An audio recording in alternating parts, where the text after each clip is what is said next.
So I'm having trouble sleeping today a little bit, and I just figured I'd use the time to finish the Vision for Wu Ji Quan Fa series. It might be a longer video.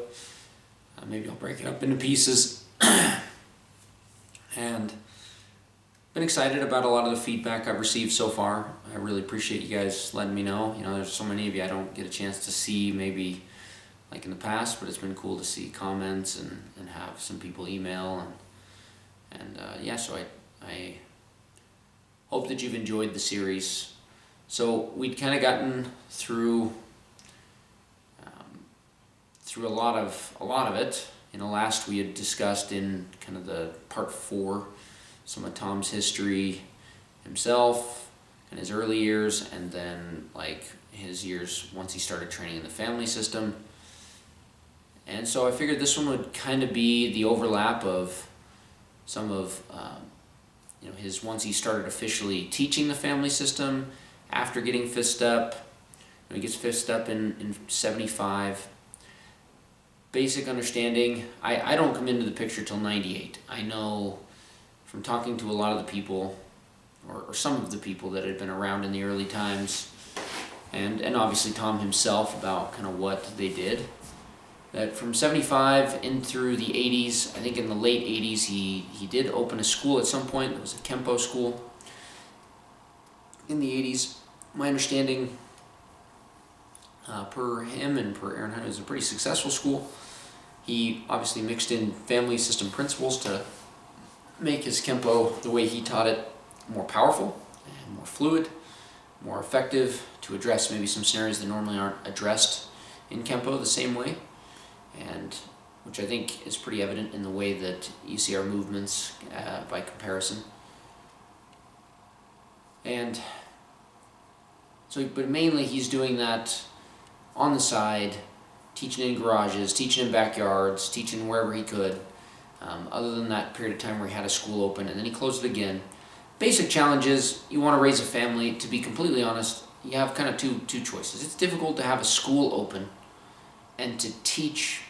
Tom he did not want to have to compromise his teachings, and he never really did. And I think some of us never really understand the amount of liability that really exists in some of the brutal style first step tests we all participated in, and sparring drills with injuries and all the rest.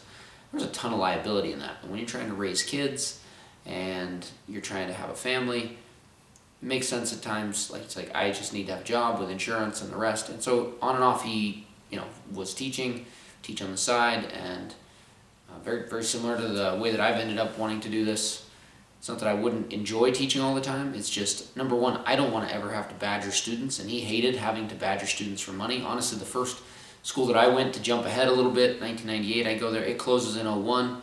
I remember him always telling the story when he was closing the studio. There were people who were like, I'm ready to train, I'm coming here, I want to train.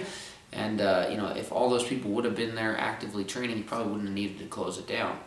And it's, you know, he would always say, like, the information is a gift. I love to teach. I wish, but you know, money, I have to be able to provide for my family. And so that's always kind of been the challenge with a lot of martial arts, is that if you want to be able to do it full time, in a lot of ways you have to cater to the public. You have to cater to doing it in a way where the public is going to receive it well. You're not going to be in danger of liability, getting sued. Obviously, you'd have to pay for your own insurance in modern times, and you know, that can be really difficult. Or you just go without insurance. Back probably in the 80s and 90s, before you know, we had mandates that dictated that we all have to have insurance or else. So a lot of it was just logistical. And he always had that attitude that I share the information as a gift, and he really always did a great job, I think, of creating that family vibe and feel. You always kind of felt like you were family when you learned from him for a period of time. And so it's just, I mean, it's really like the money was first time, the way he put it. And so at different points in his life, he decided to, you know, do it on the side part-time. At other points, he taught full-time. Mainly, there's a studio, from what I understand, all kind of along Fort Union. So he was living in the Cottonwood Heights area for a long time. And so he had the studio that I came into is on almost 2500 East, if I remember right, in that shopping complex there. Kind of had the gray carpet and the loft. and it was on Fort Union.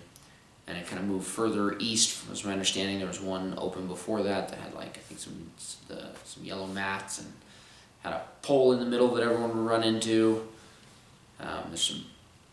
But that was, that's generally how the teaching was, I guess, in a short way to put it. When I came into the picture, I'm in 1998, and I stayed with him, never really stopped training, was pretty fanatical about it all, similar to him, until I got Fifth Step in 2012. I figured out early on I liked to use private lessons because number one, you could learn faster. He was more willing to just to share information at a faster rate. He tended to not want to leave people behind, so in group settings he would always teach to kind of what he perceived to be those that are struggling the most. And he said that's the way you kind of got to do it. You got to make sure everyone's keeping up, kind of a leave no one behind mentality, which I think is the way to do it, and is a way to do it. I maybe at times I probably even gravitate to the opposite sometimes, of try to make the slower ones catch up. But eventually I've come to realize how right he was about it, that there's a way to teach and make sure everyone's in there, and in group settings it's just different than in small group and private settings. There's inner door and outer door. If you go historically through all Chinese martial arts, the family system was an inner door system that was taught. There were outer door systems they would teach as fronts, and obviously to their family members primarily. And family member can be a very loose term amongst Chinese. It can be cousin family members. There can be things like that. They would teach their inner door stuff to those they wanted to. It's typically done once you can trust someone, and some of that can be as simple as I trust they're not going to sue me. Like a first step test where all of you that participated in some of the hard sparring drills, you understand concussions are very real, and that's what people trying to pull shots, and injuries would happen. A lot of us at the studio, I remember it was very common to see holes in the wall and be like, oh, someone must have taken a first step test. And that's just kind of the way it was. And that wasn't all the time, right? Most of the time we'd be in class learning, taking notes, hitting bags, hitting pads, practicing techniques. And everyone here that's listening to this probably knows how training was, right? I would like to think it's for you guys. But that was, as I learned those first 3 years, I just remember he was like a machine. He would teach all day, all night, and he started to live in Logan. He was living in Logan when I came to the studio in 1998, so he would stay there and sleep overnight. He would teach from probably 5 in the morning till almost 11 at night at the least, have a little bit of time for himself. He was teaching contracts with the state of Utah. He had contracts with different law enforcement agencies for a while in the 80s, and in the 90s he had mainly centered in on juvenile justice system, and was teaching them how to contract with them, with all the different both private and state-run youth corrections facilities to teach positive control systems. And he it was a very successful business, and then he was running Tong Wei as well. Some of those seminars were really fun that we would do in the parking lot with swords, and going to that big open field park near to there in Cottonwood Heights was pretty fun. And it was, he just ate, slept, and breathed it. From Monday through Friday he would do that, and then he'd go home on the weekend, and he said oftentimes he's only getting like 3 hours of sleep during some of those times, and that was pretty normal for him. Everyone knows how he could run, and it was pretty amazing to see. He was probably one of the most driven human beings I think any of us had ever run into. He was always ready to go, full of energy, and just was a great representative for what the system could kind of do for a person. Very motivating to want to train under and be like, how do I learn to be like that? So I took private lessons with him because he had a deal that was offered if you came from youth corrections. So my parents worked for youth corrections. That's where I ran into it, and so it was a cheaper rate per hour for private lessons. And so I took a lot of them, even from a young age. My parents would pay for quite a few every week. I started at age 15, and I would take many a week, and then I'd go to all the group classes Monday, Tuesday, Wednesday, Thursday, and I'd be there for open practice on Friday. Probably drove a lot of the people nuts. I just loved it, and I was like, this is what I'm looking for. And in the beginning I was mainly a little bit apprehensive to some of the philosophical and the rest, and I just wanted to learn the physical stuff. But The intensity workout program class was a huge hit. I really loved doing that. I think that got me into some of the best shape in my life. First time I really felt like I was in great shape, and he had the military special forces.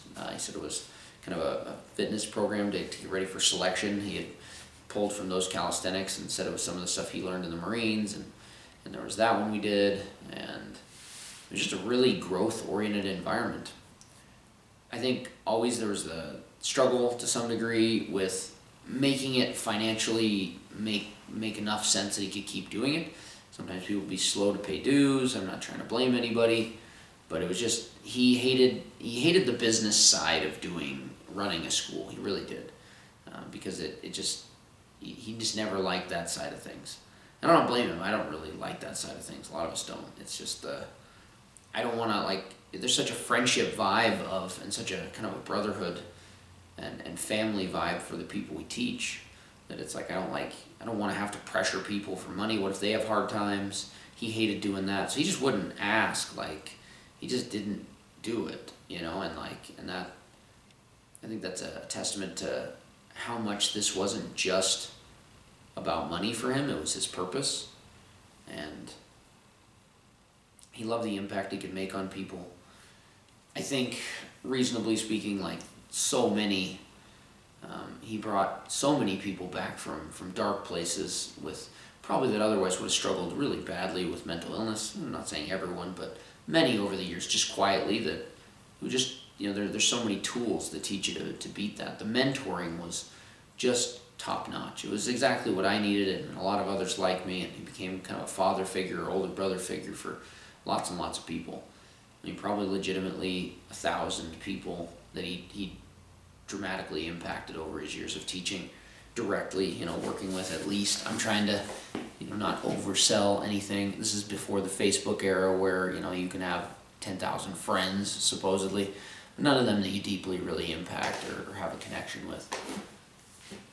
So he used the system. He used it to the fullest to try to heal mankind. So as far as the vision goes, after the school closed in 2001, he's gone for a period of time. There was a group of people he really tried to, I got First Step just before the school closed for a few months. Then there was a big group of Third Steps that he had kind of promoted at that point, just right around the same time when the school was closing. And they kind of took the reins, started a school. Some of the First and Third Steps started a school called Wu Ji Quan Fa up in Holiday. He started to come back in town to teach that group and to teach others, to do private lessons. Coming back for this one, he moved up to Washington State, and where he was on the San Juan Islands, which was a really happy time in his life. Cindy really loved it up there. He really loved it up there. I got to visit him up there a number of times, and amazing. It just took a pretty beat up house on the island, and he was amazing at just making it a better place. He had this amazing deck to train on, and he built it himself. He was amazing with his carpentry skills, his ability to do it yourself, and he had a lot of help from some guys that knew construction, like Travis Smith. He always was super appreciative and said great things about Travis. Travis helped him so many times, and Travis is such a great guy. I miss Travis. Shout out to you if you see this, Travis. But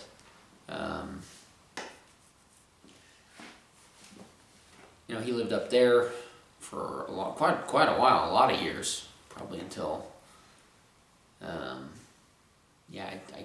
it would have been until just before 2020-ish that he was able to be up there. Really happy time in their life for those for just that area. And he would travel back down. Still had a contract with the state of Utah for a number of years, and until about 2008, 2009, and then that contract ended. And so he was just teaching privately. He would teach where we followed him into the backs of veterinary clinics where Adam Adair's wife had a veterinary clinic, and we were training in the back room there. We went to there was Guy Lindsay's clinic we were training at. We used the parking lot, used the back rooms after the acupuncture was done for the day. He used the back room at my place for a while. He taught out at Jake and Joel's. Jake and Joel then got a studio later on down the line.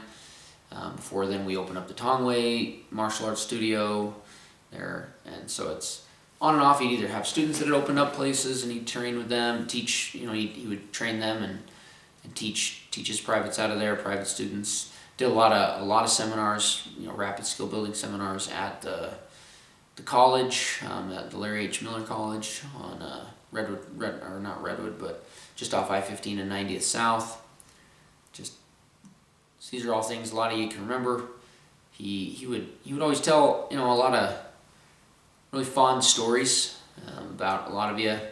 I don't really know how to get into all of it in a coherent way in this type of video, but finishing out kind of the history and the vision of what he was trying to do and kind of what I think he would have wanted us to keep doing, and what kind of the direction it gives me and hopefully gives a lot of you. He continued to teach. It's a system that lives in us, and the idea is through mastering combat, you really take the approach of bridging and pressing, and then you apply it into your life. And when we say to master life, really we're talking about something that everyone knows they need to get better at life in general, but if you don't come at it through a metaphor, it's pretty difficult to make any headway, and people struggle with that. And that's kind of the vision of Gong Fu that he would always talk about, is that it's this magical tool that allows you to master life itself. Life kind of becomes your, to coin someone else's phrase, life is like your sport, right? You're trying to figure out how to live as well as possible. Combat in a loose term, one of his visions is that life is combat, and teach people that approach. You'd hear quotes that he would say a lot from the very beginning. You are strong enough already. It is just a matter of eliminating the weaknesses. That's a perspective that human beings fundamentally have what it takes. He didn't like to hear us, using victim talk, and it's a matter of taking the time to discipline yourself to eliminate the weaknesses. He would often quote, martial arts are internal, a way of life and living, a way of thinking and behaving. He would often quote, goals are enemies to be conquered with the strategy of the mind and the commitment of a warrior. He would use that term commitment. Commitment was a big word, as all of you know, right? That's what he's trying to teach. And through a lot of the challenging drills that we would do and the thinking about combat, and then applying that into your life, you start to really gain some headway. And I found that extremely empowering and life-changing. If at times I misunderstood the message, I would say that once he closed the school down after First Step, I certainly went through a difficult time. Trying to start teaching. I was one of those that made First Step in a pretty fast rate because of taking privates and the other. I think there's only been a couple others that got there faster and have covered as much material as I did. Proud of that, of course. I really tried to dedicate myself to learn all of it and have always been that way. But it still was, I'd only been in there like a year and a half when I got First Step, and then I'm kind of starting to teach. I was also I had a lot of problems and baggage I had brought into training, and I'm going to say I probably, looking back at my ethics now and the rest of it, I'm not super happy with the beginning of my teaching, but Tom was gone. I think if Tom had been there to directly mentor, it would have been different. Really close friends from the beginning that I worked with, had a chance and honored to be able to work with. Some friendships I ruined, for sure, and it's my fault, and learned from it and tried to grow and become maybe I've always kind of had a principle that I eventually latched onto from Tom, which is just learning to transform yourself to live up to certain labels or titles. A title is something that represents something. It really doesn't matter to be a First Step or a Third Step or a master of martial arts, in the sense of having that title doesn't do anything materially for you. But getting to a point where you can reasonably put a title on yourself, or you've passed a trial of some variety, and just because you pass a trial once doesn't mean in the end of the day, it doesn't do anything other than to have allowed you to pass through something. Much like passing basic training once and as a soldier doesn't mean you want to do it again it wouldn't make it easy the second time. But it's what it represents. And eventually you start trying to change yourself till you fit to represent it. When you take the oath to become a law enforcement officer, obviously the badge represents something. and it's your job to look to transform to become it. As a soldier, you give the oath. It's your job to transform to become it. When you become a martial artist, a martial arts master, a first step's technically a master. You want to change to become that. Well, that takes time, especially when you're 17 or 18 and your head's not always screwed on the right way.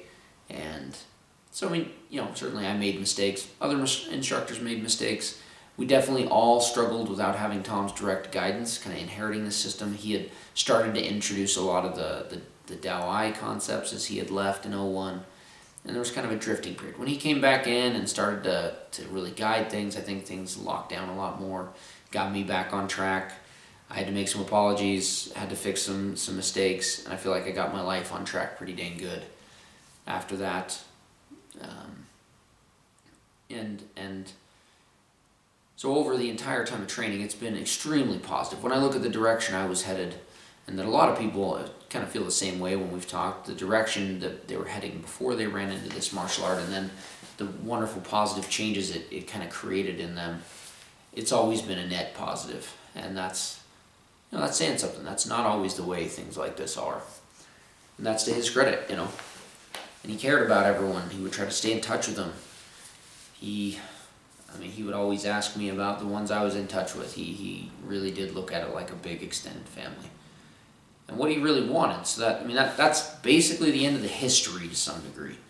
He got that fifth step, he worked a job, raised a family on his own. He obviously was very active in his faith, being a Latter-day Saint. And he mixed that into teaching a lot. Wasn't super shy about doing it. He would never force it on you if you didn't want. I didn't know he was a Latter-day Saint until like 6 years into learning from him.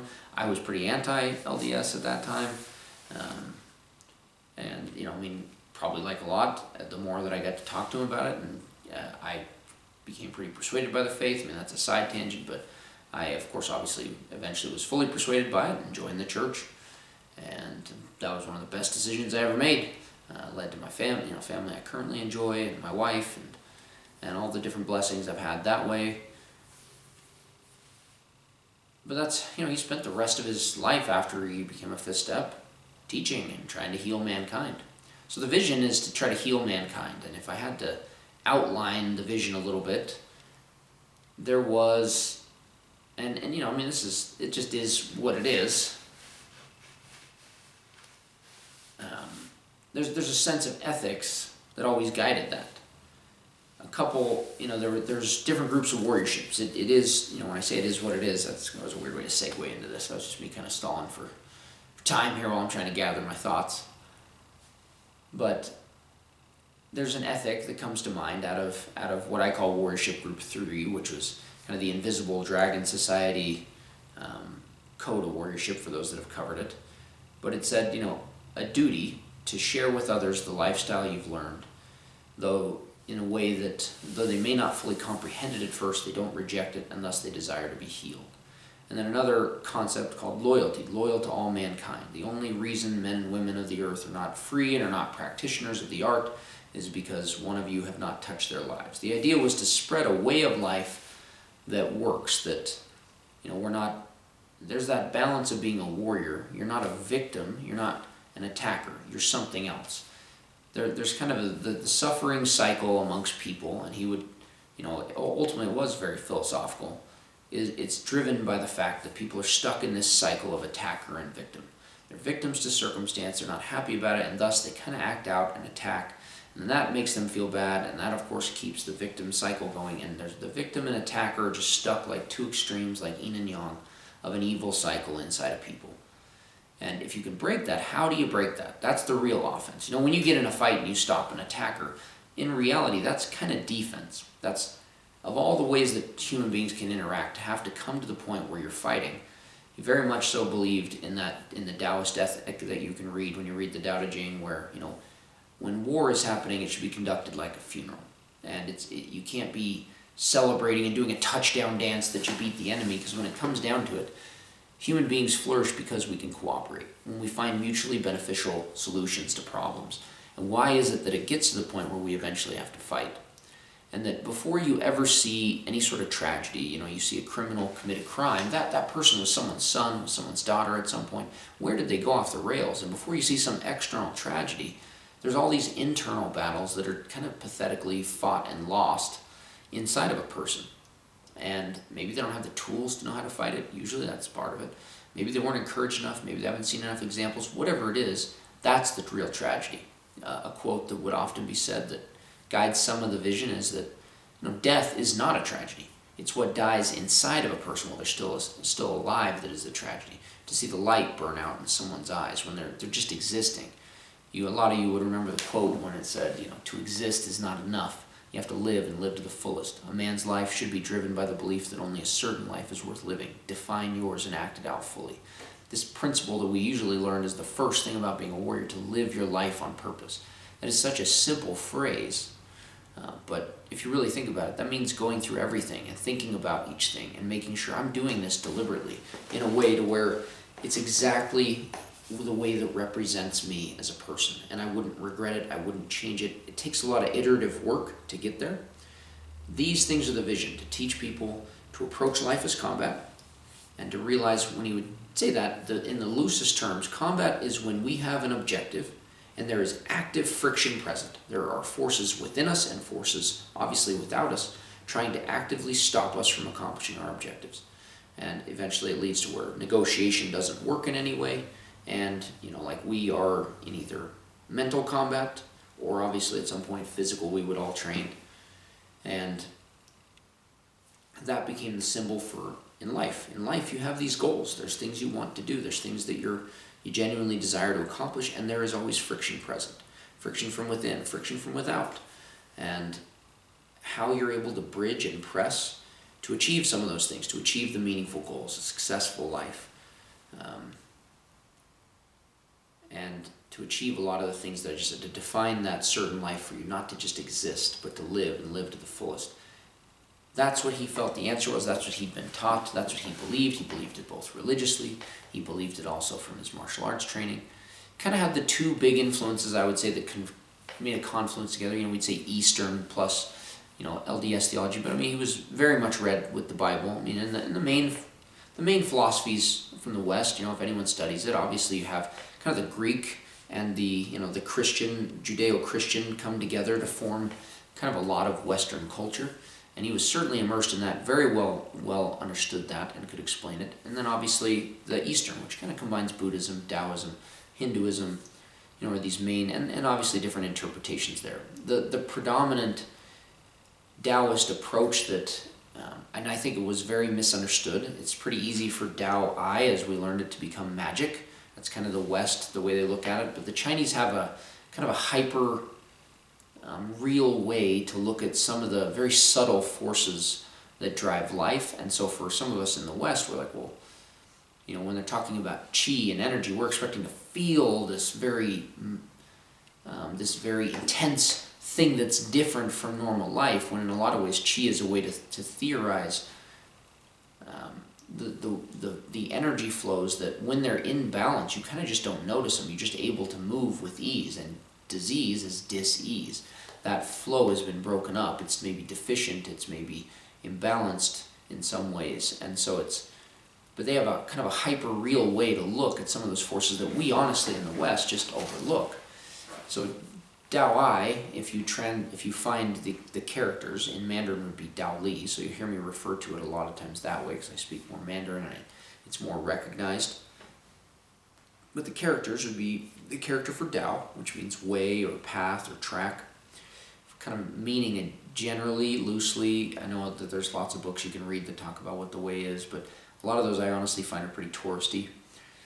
The way really just means the way of the universe. And it's like through this way, this energy, this field, and it naturally breeds into, Tai Shu, which is like the great void or emptiness, which is not like an emptiness like a vacuum, but more like the nothingness within everything that makes everything alive, this spirit that fills the whole universe.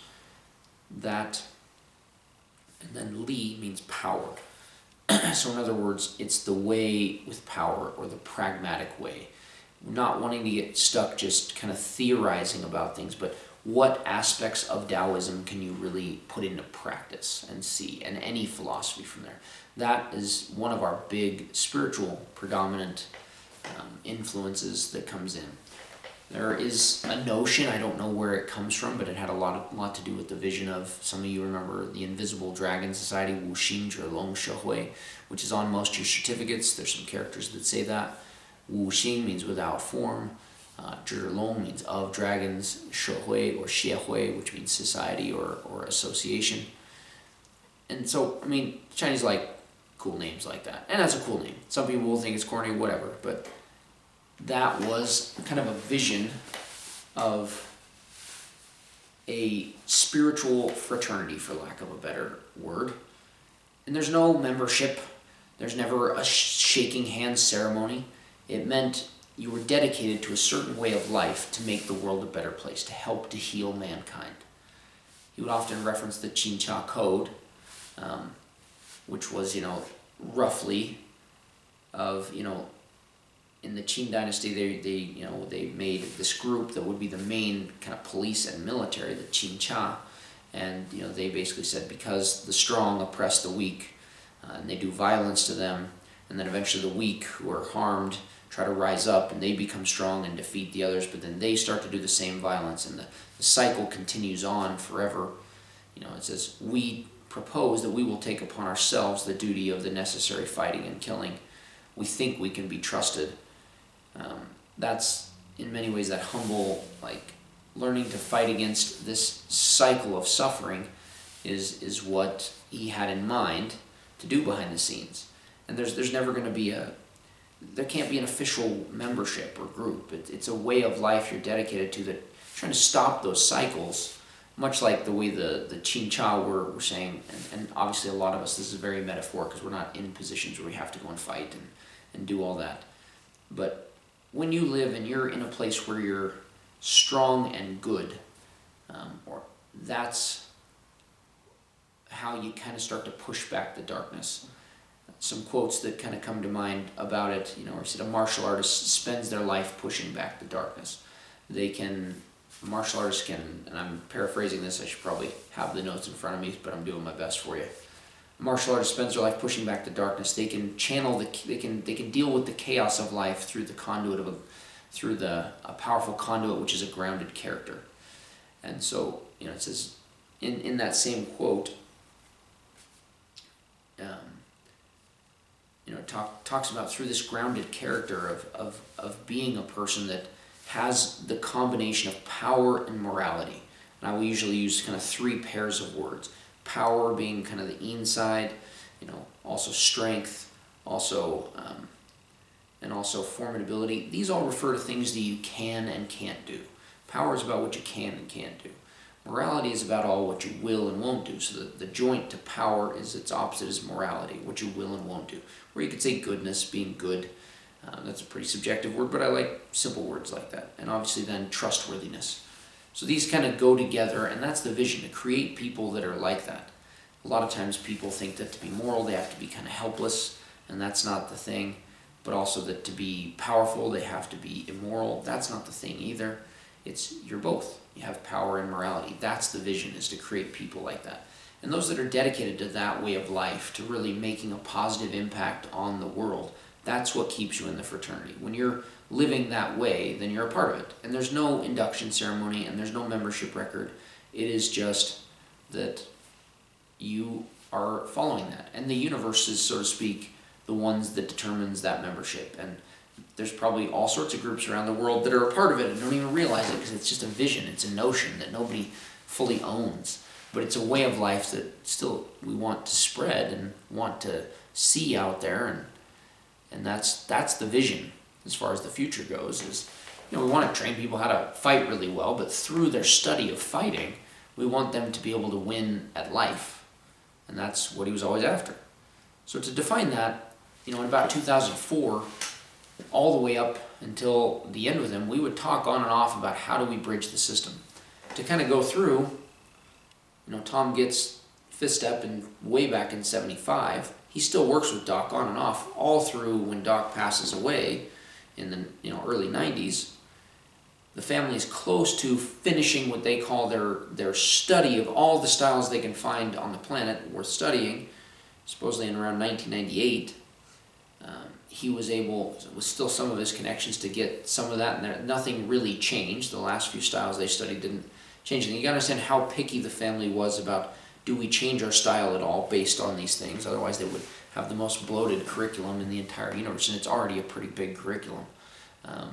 Too big for most to really learn, and that was why the bridging thing needed to be done. And so then from 1998, he was thinking about it. I became third step in 04 and kind of jumped into that conversation. Depending on what generation I worked with you, if you're students of mine, I was just always, there was no official outline past first step, and most of the course outlines before first step were made by Tom to stay organized, because in the West, we like to stay organized. We like checklists. In the East, the way they think of learning is I just show up and learn stuff, and I like what I learn, and I don't really think about that. And so that was more Tom's way that his experience was learning. He had no curriculum when he went to learn with Doc. He just went to learn, and was then eventually one day, a little bit into it, they're like, yeah, you're going to take a test soon, and that was his first step test. And, that's kind of, then he would move on to learn other stuff. Generally speaking, the way the family looks at it is there's some specific stuff you should learn in the beginning. There's a whole bunch of stuff you can kind of mix around after that. And then there's some stuff you should probably learn right after first step or around first step. And then there's a whole bunch of stuff you can kind of mix around it. And that's basically how it's meant to be something that would grow with you gradually over your life. It's meant to be a martial art you could literally practice your whole life and get better at and learn and still have it be very interesting and fulfilling to you. It's meant to be kind of a constant source of growth and an ability to let you contribute better to the world, to your family, and out past that, into society, into your community and the rest. It's, where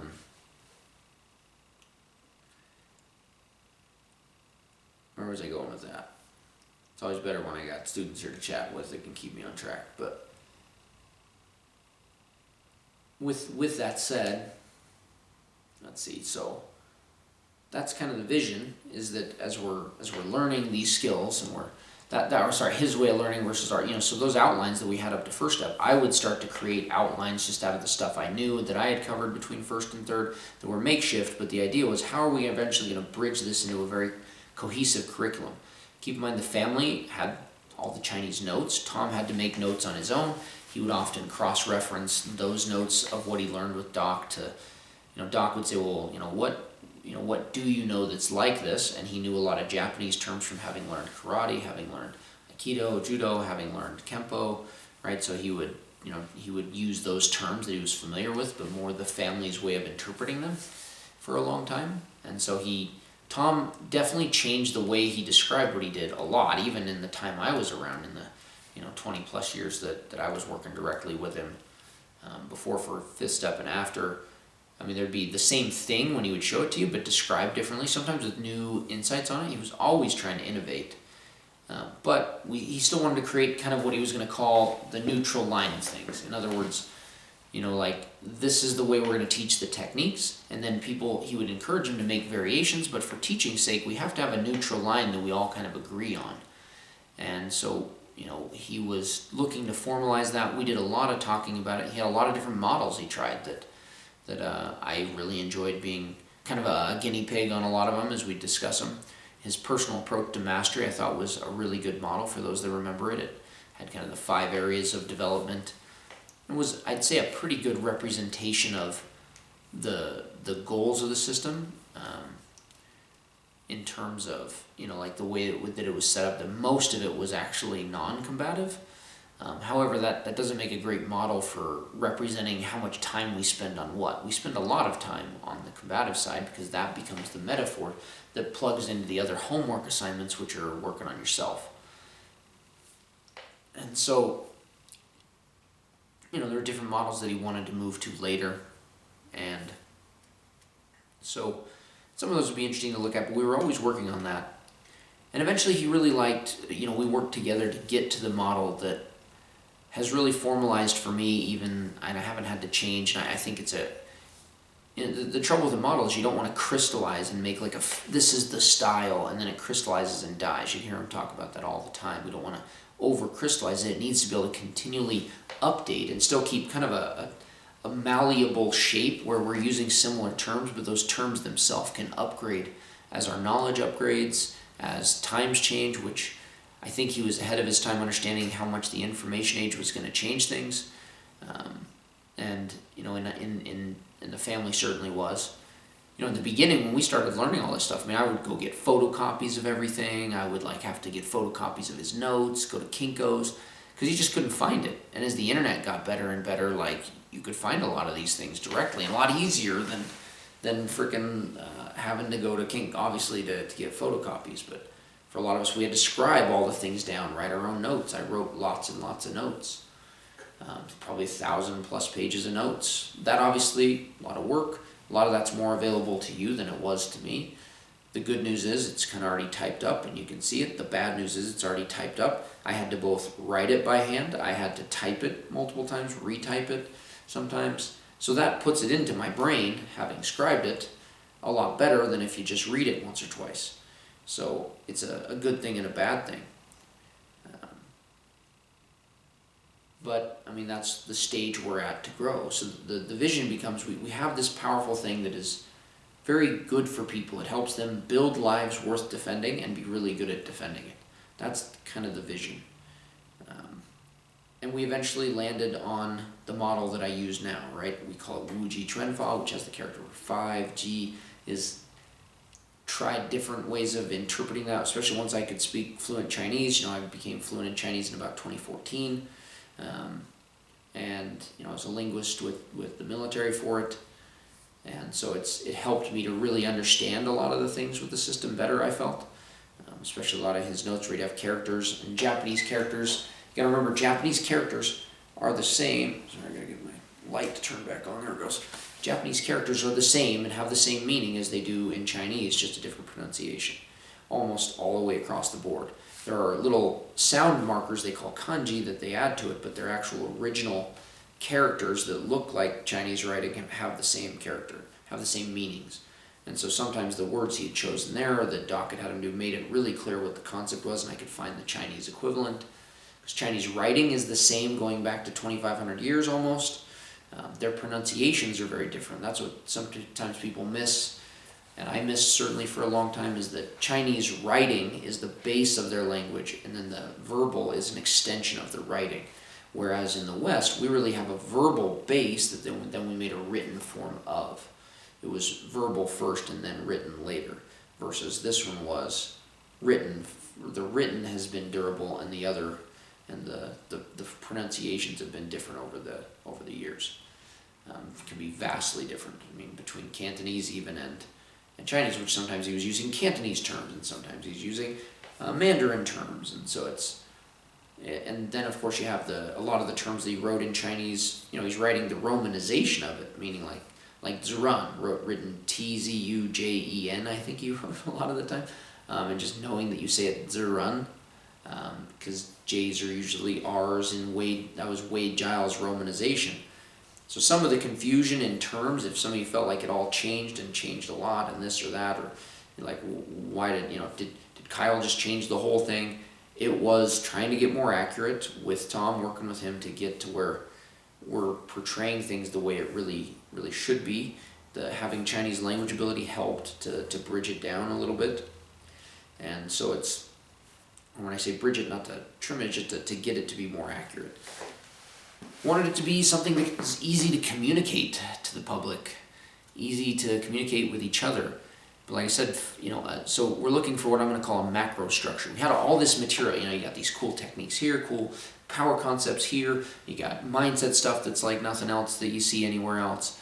You have all this strategy, tradecraft, fieldcraft type stuff. You got all this amazing personal mastery stuff. Some that helps you achieve agelessness. Some that the meditation program, I've never seen one exactly like it that's so well organized and so purpose driven. And a lot of the philosophy itself. Like if you leave it all as just like these non-integrated, non-systematized things, they're cool, but you don't really know how to apply them in your life. And as you know, that application was everything to Tom. We would all learn that quote early on of like, knowing is not enough. You have to be able to apply what you know.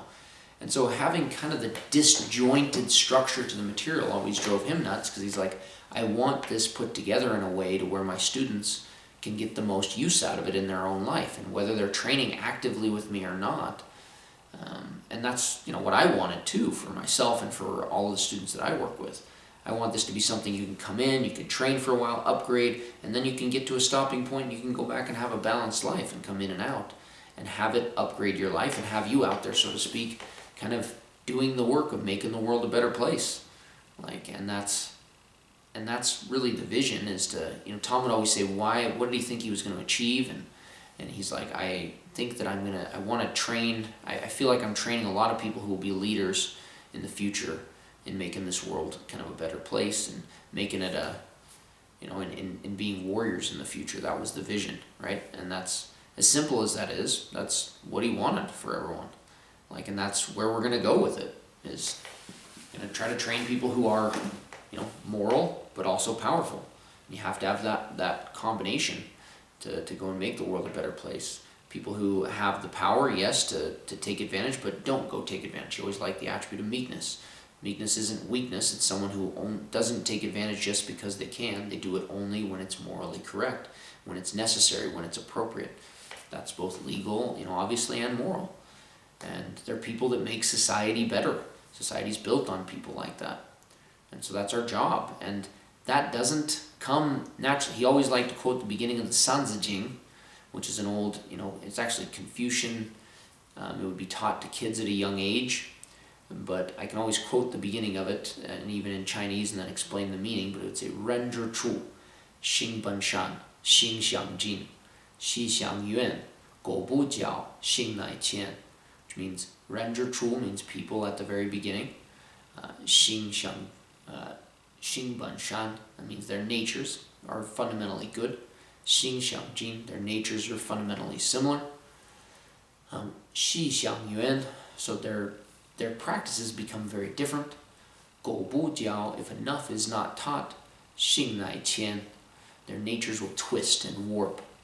And so there's this huge emphasis on teaching that the Chinese just know about, and it's very true with people. If you're one generation away, I should attribute some of this to my father. He was in youth corrections forever. He worked with troubled youth, had a very high success rate. But he would always say sometimes people are so focused on arguing with the present generation, and you forget that you're one generation away from losing it all. At any given point, if hypothetically 60 years were to go by and nobody decided to have children, and then there wouldn't be people to reproduce. You'd be out of the breeding age, and everyone kind of feels like, there's too many people and we just need less. But it's in reality, you always have this small window to teach people and to raise them well, whether you do it directly as their parent or whether you do it from some mentoring role, volunteering for the community or teaching people. And if they're not able to learn, a lot of people that, and I can tell you this having been in law enforcement, a lot of the people that end up being attackers aren't always the cliche that you'd think. It's not like the movies. It's typically people that couldn't find power in a productive way when they're, especially the formative years, 15 to 25. Those are the main, most aggressive years of criminality amongst males especially. If they can't find power from someone that will also teach it with morality, they will just find it wherever they find it. And often they can be easily manipulated, and that's where a lot of problems come in. And so the goal is to make that impact on the next generations, and it is that simple. That's the offense. Talked about defense earlier when you're stopping a criminal. That's important, but as you know, in a system, we don't really, if you're looking spiritually from a healing mankind point of view, you're just stopping kind of you're not able to turn that into a net gain. We need people, as many people as possible, to be net gains in society. This that where a lot of us are used to, where the citation would happen, holds a lot of the vision and the ethic of the system. Where the original would be a salutation, a greeting they would do. Obviously we do it in sets by saying what set we're doing and stepping forward, like for hand set 1, and doing this sort of a thing. There's a ritual with that and a verbiage that would be given, which typically, if you're greeting a group of people to show that you're from a tribe or whatnot back in the day, that you're with the family, it would be a crane hand that comes to the heart, and then you would step forward the same way, and you would come here, you would dust off, and you'd be in this position. So there were there's verbiage, greetings to all people from the heart. When the warrior, fist, and the scholar come together, and step forward. Right? Back to back, we will pull the country together, and through humility, we will stand. That holds in itself a lot of the vision is that he served, that he learned from Doc, and that he wanted to pass on. That, a lot of it's sacred to a lot of us, very important. We live our life that way. Anything you're willing to live and kind of live your life for is pretty important to you, sacred, you could say. I don't want to say that it's religious, but obviously anything, as Tom said, anything that you put into practice and you live your life by is kind of your personal religion. And that's the reality of it, and it certainly combines well. And I still, as far as my feelings about the afterlife, I am a Latter-day Saint, I'm a Christian that way, and I have my convictions, but that doesn't change what it, all of us can have different religious convictions and still have a similar, very compatible, positive way of life. And it doesn't matter whether, that's where one of the things I loved about, for example, Warriorship Group 1 that we all should have learned, or remember: integrity, courage, benevolence, boldness, empowerment. At least by legend, or the way it was explained to Tom, is that was like the family's way to hedge bets. Whether you're a Buddhist trying to make it to their version of it, or you're a Taoist, or you're a Christian, or you're a Jew, or you're a Sikh, or you're Hindu, we have very different theories about where we're going in the next life and how we get there, and what we are now. Some we're a spirit right now, and we're looking to perfect our body. Others, there's some Taoist theory where it's like you actually are just a body, and you have to develop a spirit body from the way you are, from the way you live, and upgrading to actually develop that eternal part of you. A lot of that, I think, and the family felt, and I love that approach to it, it doesn't so much matter. That's all theory in the backdrop. Figure it out that it makes sense to you. But at the end of the day, all of them have very big amounts of overlap on whether you're a Christian trying to make it to heaven, or whether, I guess, you're an atheist trying to just look for the best human ethic, or whether you're, whatever it is you want to be, or that you have conviction in, you still have to be a certain type of person. I don't think any of the ones that think you're going to make it to heaven say, it's really good for you to have no integrity. Integrity is a bad thing. They all push for integrity. They all look for, courage is good, cowardice is bad. There's certain universal attributes, and that's what that first group of worship was tried to be built off of, was like, what are the things that have the most agreement amongst all the religious, spiritual, and philosophical schools that we've studied. And so you get this really amazing, what you normally don't get in most religions, in my opinion, and most philosophies, are very straightforward answers about what do I need to do. And that list of attributes is probably the most straightforward list you will ever run into, I would dare say, and very powerful list. If a person can take those attributes and put them into their personality and put them into practice and live that way, they will go pretty much the entire distance. I will dare say the entire distance to fulfilling the vision Tom had for the system and for it going forward. In a lot of ways, that's my entire goal, is to make those things a reality.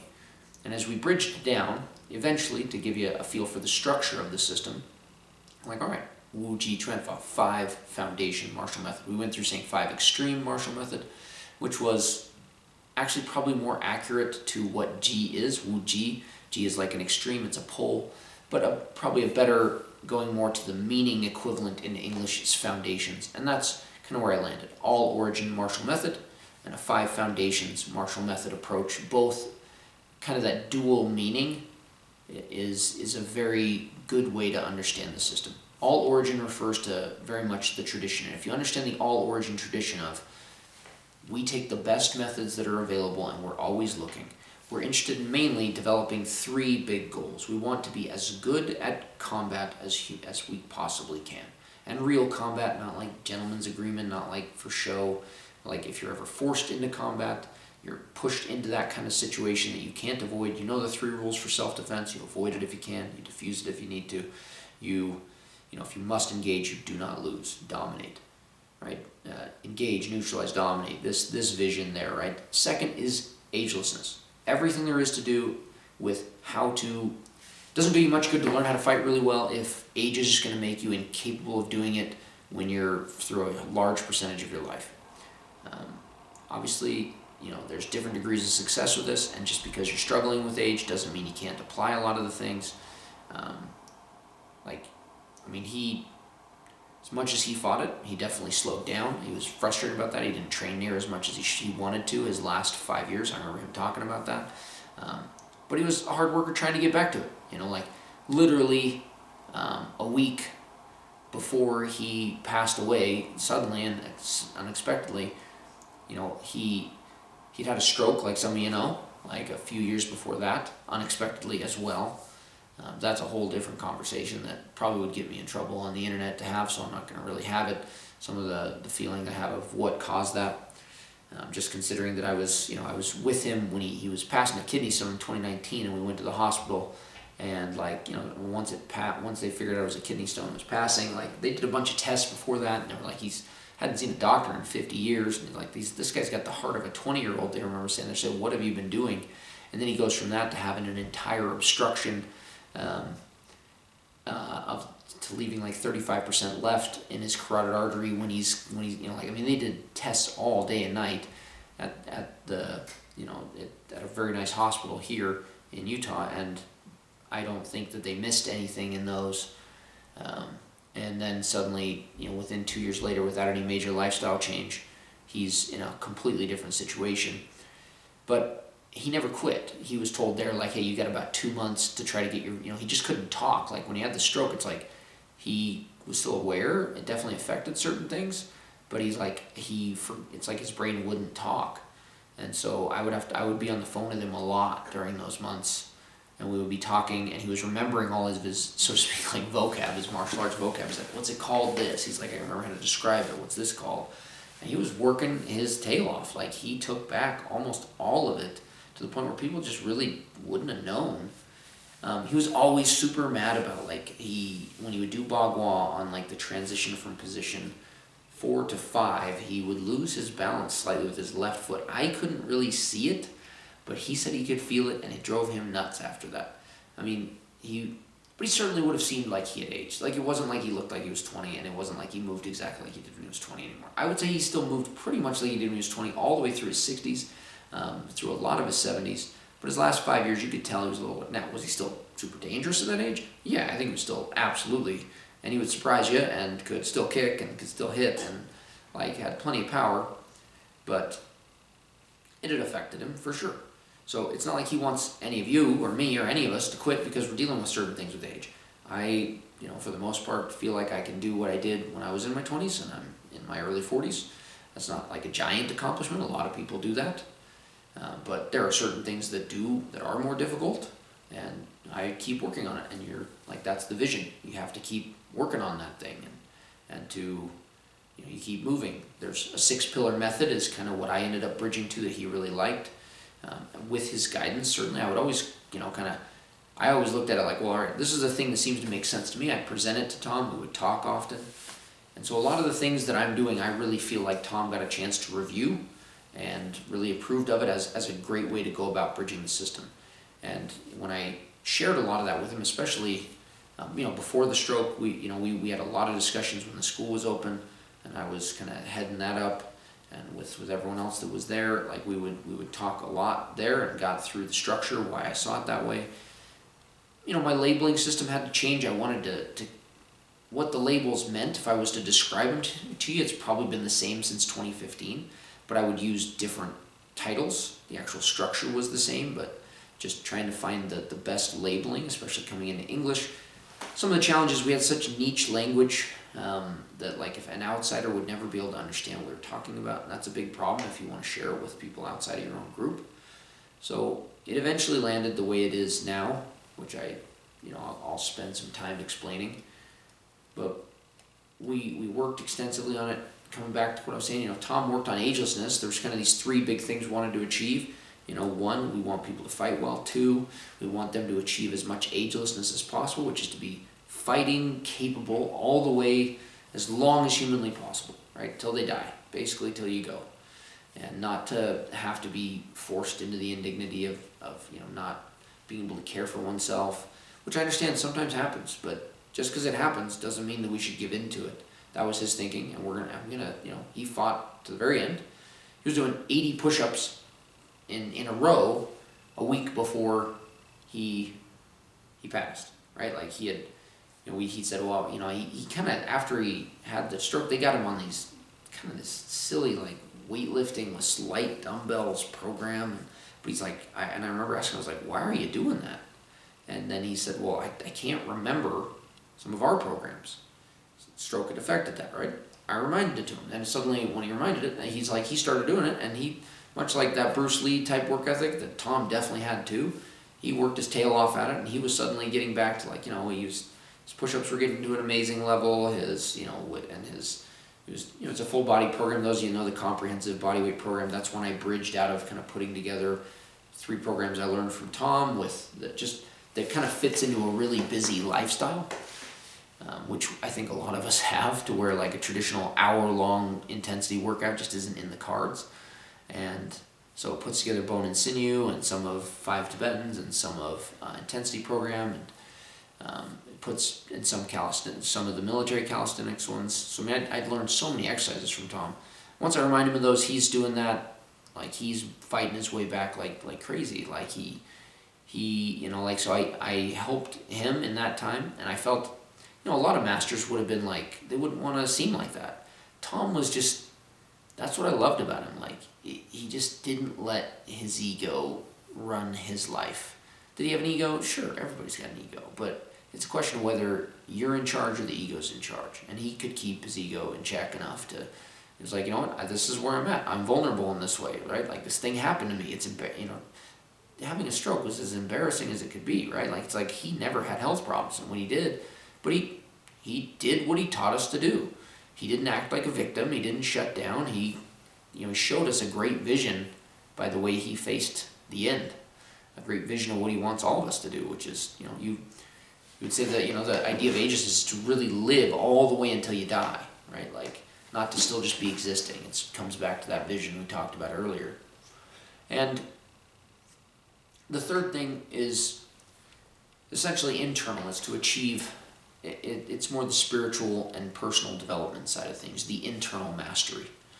And so, obviously the physicality is an external mastery, then you have kind of that spiritual mastery, which, if we had to go down to a core principle, as we talked over the years, the core principle of the system is shaping change. If some of you remember that phrase, it's important to realize none of us control change, but victims just become victims of circumstance. They don't push back. They don't have any way to negotiate. I mean, in a fight, if you think you control the entire fight, I don't know where you are. No one owns combat, right? Combat humbles everybody in time. But through our training, when you learn to parry, you learn to hit back, you learn angles, you learn speed, you learn power drills. You're learning how to shape change, how to act deliberately and shape that combative change. Shaping change, if you look at the discipline aspect, the personal disciplines. First, how to shape your own spirituality. Spirituality may be a loaded term for some. I'll use paradigm. For some, that's a loaded term. We're really talking about, can you get to the absolute bottom, source level, deepest layer of your being? Most people don't live from that center. One of our big goals is that you actually get in touch with your true self. Everything becomes very clear when you've accomplished that. And better, it's just difficult to explain to someone that hasn't had that experience how valuable it is, and words just don't do it justice. But that would be kind of shaping change number 1, is shaping your spirituality, shaping that deepest part of you to be in connection with it. Number 2 is to shape one's personality, personal coding, right? We don't have to just be victims of whatever habits we got randomly. We can create ourselves. We can design ourselves. And we can redesign ourselves. And so we do that by combining the best programming methods we could find. And there's many that were shared with all of us, I'm sure. And probably it would be a cool thing as we get around to compiling all of them from different people. Tom, it wasn't all like rank restricted. Sometimes, he let some students that had a really big interest for a specific topic go really deep into that, and really get a big chunk of that. And so, one of my goals is to have a way that when I can define the topics of the system as Tom and I decided upon, and help everyone understand, they can be like, oh, and we all kind of organize our information through that type of a topical understanding. Then we can start realizing, and we can start cross-sharing all the neat things that he shared through the generations on those topics. And so that's more the way that I see the future, if that makes sense, of one of the big projects I want to accomplish. Tom would often tell all of us, he'd explain something a certain way. He'd say, oh, the way you wrote that down, can you send me those notes? Because he explained it probably in a way that he thought was better than he'd explained it in the past. It's like he had that moment of inspiration as a teacher. It's very much like that. When I'm teaching, the information seems to flow easily into my brain. And so it's, that'll be an interesting thing to do in the future. But coming back around to what I was saying, shaping change, shaping your health and fitness. Without your health and fitness, all the other things in your life get affected pretty bad. And your spirituality can only do so well. The way, Damo put it well, Bodhidharma, right, which Tom often quoted. He's a big figure in the system that we quote a lot. A strong spirit can't live in a weak body. Not well, at least. And so you're always learning how to shape that change, how to maintain your health and fitness throughout your whole life.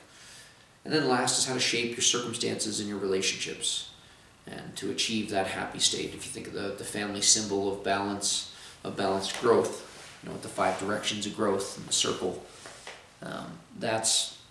those are really the topics in a lot of ways. It's all shaping change, and we just break it into those different pieces to do it. Shaping combative change comes down to power, mindset, strategy, tactics. Shaping personal change, you kind of have the 4, which is disciplining your spirit, your spirituality, or disciplining paradigm, disciplining your personality, right, which is and then you have disciplining health and fitness, or you could say shaping, shaping spirituality, shaping your personality, shaping health and fitness, shaping circumstances. And that's the structure, right? You end up with those. There's the overlap, of course, that, the way you learn to master your life is you take you into a fight. And so you're not going to be any better at fighting than really your state is. But then you take your understanding of fighting into the way you master your life. And it creates this very dual yin-yang approach to mastering it all and to having your quality of life go up greatly.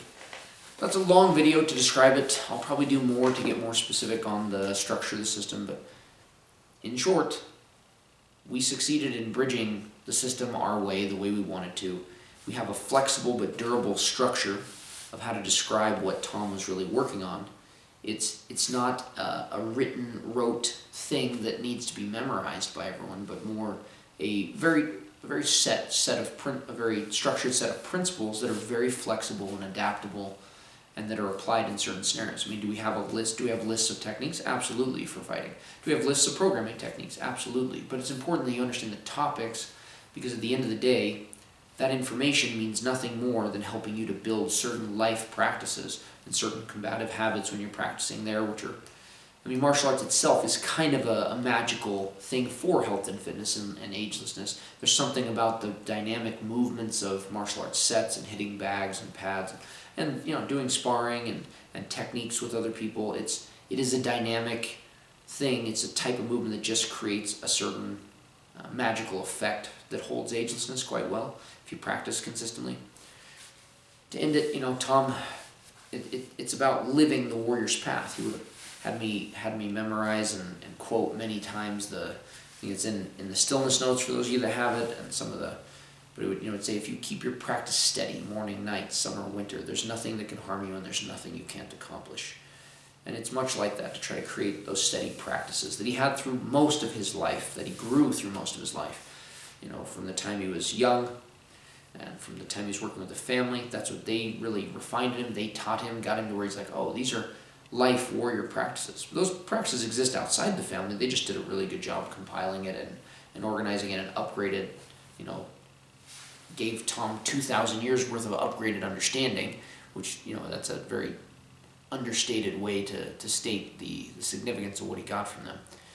But that let him continue to organize and work with Doc for all those years of corresponding once he was already fifth step, to kind of get the vision of what they were after. And it was kind of their ideal. Arcui, from what I understand, and Arcui and Doc they formed the idea of what they called the Invisible Dragon Society. That was what they told Tom they wanted him to kind of create, is in society to create, there's never going to be a formalized, we don't want anything culty, we don't want anything where people have like formal meetings and membership numbers, and it's just like, it's a way of life, sharing with others what they call the art of living. That's where a person is living fully awake. They're not just existing, right? They're living to the fullest. And there's something about martial arts that wakes that up in people, and that's what they sent him out to do, so to speak.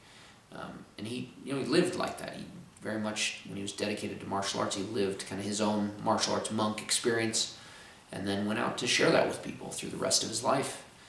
And that's what that's, in many ways, I honored to carry on that tradition. I kind of stopped my life and lived a very monk-like life to go from being a relatively messed up person when I started at 15 to honestly a really put together person that's endured a lot of stresses that usually break a lot of people, or would break them a lot worse and not be able to come back together. And to just have a great experience in my life, to build I'm blessed to have a very successful life, and to have a very profoundly happy state of being. And I feel like I've had a really good success rate through the majority of my teaching career in sharing that with people. I definitely had some foibles in the beginning, which I learned from and apologized for, and different practices that just were not in keeping. Nothing crazy that I should have been arrested for or anything like that, but just things that when you strive for the highest ideal, it was a learning curve, and apologize to the people that obviously it affected. There were some that I still wish I could say, give apologies to, that I looked up to, but all the ones that I needed to, I've already, made those corrections, and I've had an extremely positive experience helping over 100 people, at least directly, positively impact their life. The feedback's wonderful, working with people. That's the vision. I'm going to keep doing that. I'm going to try to make this stuff as accessible as possible. I'm trying to make use of the information age. I'm working with Adam Madera a lot on that. I think that we'll be able to create an amazing library of all this that's both video, audio. It really just depends on you guys to come back around to some of this and not to make it like ultimately, I have the information and I'm happy and I have the quality of life. I would love to get the information out to as many people as want it. If you reach out to me, I'm very wanting to find a way to accomplish that, but it's got to be both ways, where everyone, you got to want to run it down. I can't make anyone do it. At the end of the day, Tom would always bring up, when I would try to thank him for helping me, he would always push it back on me. He was like that with all of you, but that's because of a reality. A teacher at most can do maybe 10% of the work in the process of your growth. There's nothing I can do for the other 90%. The rest of it is self-learning, right? It's going and figuring out how to apply the notes. A teacher can give clear instruction. A teacher can give good directions and effective feedback. And after that gets you maybe 5 to 10% of the way at the most, being generous, probably more like 5. You need a teacher for that process, and you need it long enough that eventually you're able to really teach yourself and not get distorted on the path. I needed a teacher for the same reasons everyone I know does. I don't know why it's part of the process, but it is. The internet era will not skip that. It will allow that to reach in an easier way, a more convenient way, but there's still no skipping the work that needs to be done. I think probably with modern approaches, we can get hour for hour way more done than we used to, but the hours still have to get put in.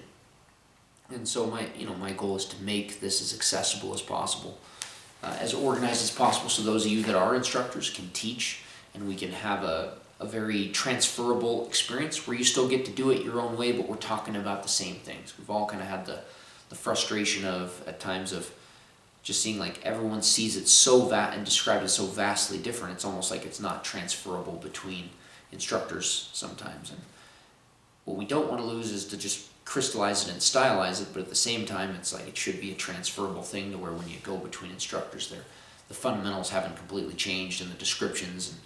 And so yeah, my goal is to unify, just so to speak, the understanding of it that way, to have the neutral line that Tom visualized more accessible to everyone. And that way, as you're learning variations, people can still teach the neutral line. Like lots of different ways to speak English, but English is still English. It still has an alphabet. It still has grammar rules.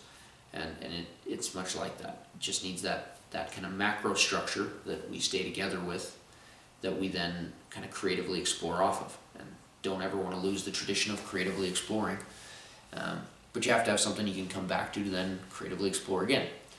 And I could go on and on. It's difficult to end a topic, but that hopefully gives you a feeling for the vision of the future, kind of where Tom was coming from, those ideals of the invisible dragon society, so to speak, which is just really a group of people that are connected via spiritual purpose and not connected via anything else. Like it's a way of life that's shared. You can recognize it in others without speaking about it, and that's the vision. And it's really quite simple. It's done through training, creating the system, training it. That's one way to do it. There's a lot of ways to achieve that vision.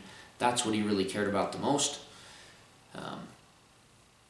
and that's what I care about the most too. That's what, same with Adam and Bruce, we've all had the same discussion.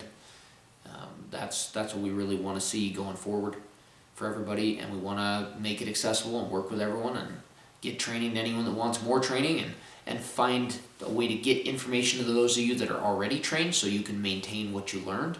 Because I know that was always a challenge. People don't have the notes, or they don't have videos, or they just can't remember it. I want you to be able to practice wherever you're at, and I want you to be able to get it at I'm in the same boat, right? I've got a family to raise. I do a lot of this just volunteer because I care about everyone, but I have to have a certain amount to justify the time away. But I try to charge a very reasonable amount. And that's all of our vision, is that we don't want to make money a barrier. Just need enough so that we explain to our wives why we're not we're not at home all the time, or not doing this.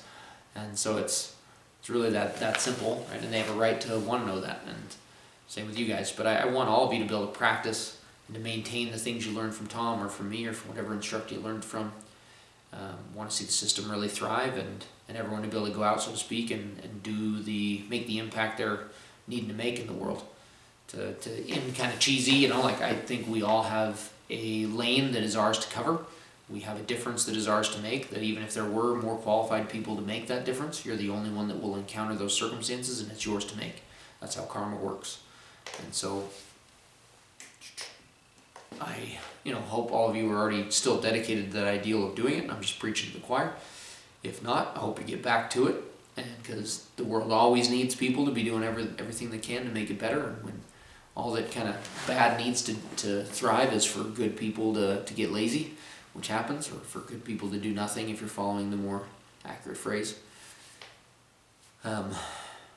So if there's resources that are holding you back, or there's something like that, I will do everything I can to try to make that available, me and Adam and Bruce, and so that you can practice. And if you want to get back to training, you find us, reach out to us, and we will either, if we've got room, we'll start teaching you where we can teach you, or we'll get you in touch with one of our people that we've promoted that are teaching. So the association is still growing and got room for more growth, and looking forward to doing more seminars so we have chances to get together and see each other. And that's kind of the vision from the past carrying on into the future.